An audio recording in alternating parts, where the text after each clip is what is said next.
आपने कोर्ट का, supreme court के honourable chief justice of India के साथ जो बेंच का ऑर्डर आपने सुन लिया, हमारे काउंसिल निजाम पाशा ने उस बात को रख दिया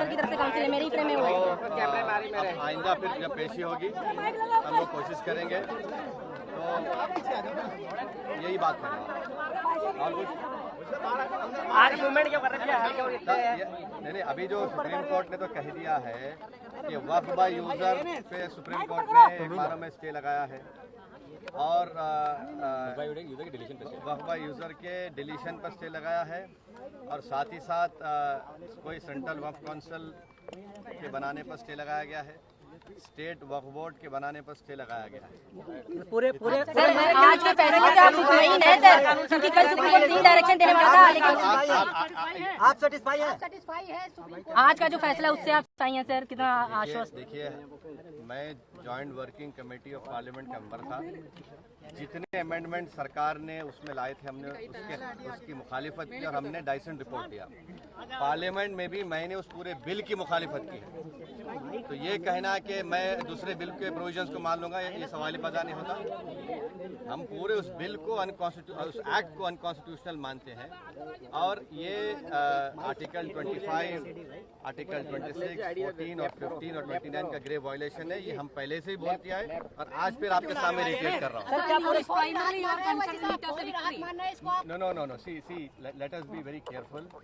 The Honorable Supreme Court, as rightly pointed out by my counsel, Mr. Nizam Pasha, the Supreme Court has said that the Central Waqf Council and the State Waqf Boards will not be constituted. Waqf by user cannot be deleted.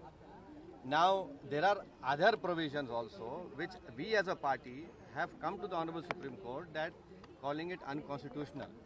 Now, whenever it will be heard, our counsel, Mr. Nizam Pasha, on behalf of me, will be arguing it. As you know very well, that during the deliberations of the Joint Working Committee, I have given a Dyson report opposing all the amendments that were proposed by the government. And during the debate in the Parliament on the consideration or passing of that bill, I have opposed each and every amendment. I have called it unconstitutional. I still call this law as unconstitutional, as violating the fundamental rights of Article 14, 15, 25, 26 and 29. So our legal battle will continue to ensure that this act, against this act will continue. देखिए, सवाल देखिए, आपको पूरे उस कानून को समझने की जरूरत है। अब 5 साल का मुसलमान प्रैक्टिसिंग रहेगा, 5 साल प्रैक्टिसिंग मुसलमान का तो रहेगा। अब उसको कौन डिसाइड करेगा? अब कोई महिला है, उसको कौन डिसाइड करेगा? तो ऐसे कई उसमें जो अमेंडमेंट्स के जरिए लॉ बनाया गया है, हम उसके आज भी मुखालिफत कर रहे हैं और कल भी अपोज करते रहेंगे, और लीगली